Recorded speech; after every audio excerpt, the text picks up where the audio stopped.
میرا نام فدا حسین، میرا تعلق مرپی سے ہے۔ ایکچولی شاید یہ آپ جانتے ہوں، یہ سویابین کی فصل ہے۔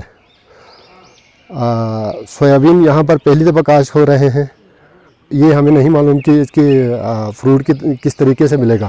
البتہ ہمیں محکمہ زراعت والوں کا تعاون حاصل ہے، انہی کے مشورے سے ہم نے کاشت کیا ہے۔ ضرورت اس لیے پیش آئی کہ ہمارے ہاں جو کوکنگ آئل غریب لوگ بھی دن میں کم سے کم 3 دفعہ استعمال کرتے ہیں، تو یہاں جو کوکنگ آئل کی کوالٹی آتی ہے وہ یوزیبل ہی نہیں ہے، تو اس وجہ سے اور بہت زیادہ پیشنٹس بن رہے ہیں جن کی ہڈیاں سافٹ ہو رہی ہیں۔ اور میرے اپنے محلے کے 25 سے زیادہ پیشنٹس شہر کی طرف گئے تھے علاج کے لیے۔ ہم نے ریسرچ کیا تو پھر لوگوں نے بتا دیا یار یہ کوکنگ آئل کی وجہ سے ہوتا ہے۔ کوکنگ آئل جو ملاوٹ والی کوکنگ آئل ہوتی ہے، یہ مضر صحت ہے، تو کیوں نہ ہم کوکنگ آئل اپنے گھر میں پیدا کریں۔ تو اس کے لیے ہم نے ایگریکلچر والوں سے ریکویسٹ کیا تھا کہ کینولا اور سویابین دونوں کے سیڈ لائیں۔ تو کینولا کورونا کی وجہ سے ممکن نہیں ہو سکا، یہاں نہیں پہنچ سکا۔ یہ سویابین کے سیڈ خدا کر کے پہنچ گیا اور ٹائم پہ اس کی کاشت بھی کر سکا۔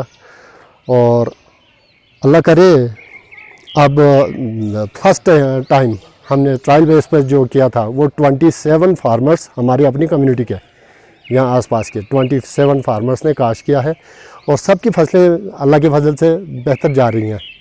تو اللہ کرے اس کی پروڈکشن بھی بہتر ملے، اور اس کے لیے ایگریکلچر والے بہتر ہمارے ساتھ تعاون کر بھی رہے ہیں۔ تو نیکسٹ ایئر اس سے زیادہ فارمرز اس کو کاشت کریں گے، اور ہماری ٹارگٹ یہی ہے کہ پیور اور سالڈ کوکنگ آئل اپنے گھر میں پیدا کریں، اس سے نہ صرف بیماری سے بچے بلکہ معیشت بھی مستحکم ہو جائے۔ آئل کے علاوہ کیا بنتا ہے جیسے؟ آئل کے علاوہ دودھ بھی بنتا ہے۔ یہ بھی ایک پرابلم ہے، دودھ جیسے کہ ملک پیک یا ڈرائی پاؤڈر یا کھلا دودھ ہماری کمیونٹی میں نہیں ملتا ہے عام طور پر بازار میں، لیکن ملک پاؤڈر اور ملک پیک جو ملتا ہے دونوں مضر صحت ہے ہمارے ہاں جو آتے ہیں۔ تو اس سے یہ بھی نجات ملے گا کہ اگر جس کے گھر میں وہ بازار سے ہی دودھ خریدتے ہوں تو پھر اس طرح کی سیڈ اپنے گھر میں پیدا کریں، تو پھر اس سے دودھ بھی بن سکتا ہے۔ 1 کلو سیڈ سے 8 سے 10 کلو دودھ بنتا ہے، جو مضر صحت بھی نہیں ہے بلکہ صحت کے لیے بہترین مفید بھی ہے۔ اور وہ مختلف قسم کے جیسے کہ شوگر کے پیشنٹس بھی جو گائے کے دودھ جن کے لیے مضر ہیں، ان کے لیے یہ بہتر ہے سویابین کا دودھ۔ جب فرسٹ ٹائم آپ تجربہ کرنے جا رہے ہیں تو کیا توقعات ہیں؟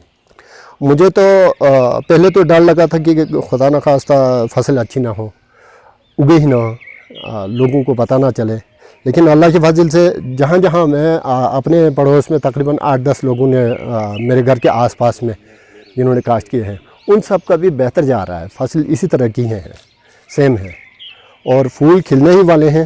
اللہ کرے پھول سمجھو فصل اچھی ہو گئی تو پھر پیداوار بھی اچھی ہوگی۔ اور اس کے بارے میں ہم وقت بوقت محکمہ زراعت سے وہ مشورے بھی لے رہے ہیں۔